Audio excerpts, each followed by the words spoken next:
So we're now in the second week of the Advent season for 2020. And traditionally, the theme for the second week of Advent is peace. Now, in such an unsettled time as this, peace is sometimes hard to find. We seem to be reacting to events rather than planning our way forward. And the notion of seeking or finding peace at such a time within our own lives can therefore seem quite elusive, even perhaps an unnecessary luxury, something that can slow us down when we feel that actually we need to be getting on with things. But I think that's a mistake.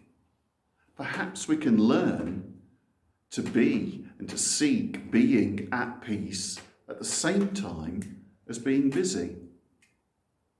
We often refer to Jesus as the Prince of Peace. In more normal times, we exchange a sign of peace during our Sunday worship. We pray for peace in our world, our families, our lives, ourselves. Nobel awards a peace prize. We assume that God's reign will be one of peace on earth. In the Hebrew Bible, the word shalom is translated as meaning peace.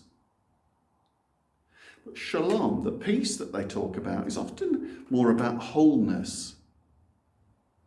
Because each of us as human beings, each part of us, our cells, our limbs, our organs, our systems, is part of a whole entity, working for the good of the whole.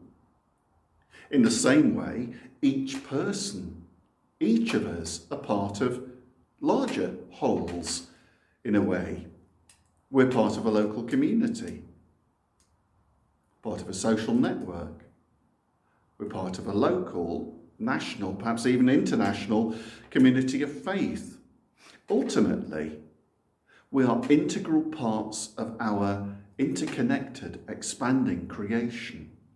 We share our lives with the rest of the creation, whether that's animal or vegetable. No one and nothing can be wholly separated from that whole. Yet Christ came to bring a more expansive and inclusive peace. His mission was to establish the shalom, the peace of God. And this is more than inner peace.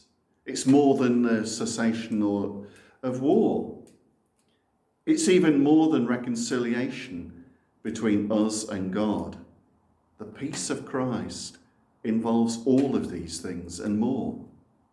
It envisions a cosmos governed by God in which all relationships are fully loving and just. So this shalom, this peace, is centered on a right relationship with God, but then goes on to touch everything else in life and in the created order. As we prepare to celebrate the birth of Christ, may we enjoy the peace that we have with God through Christ. And may we be given a foretaste of the peace on earth that is yet to come.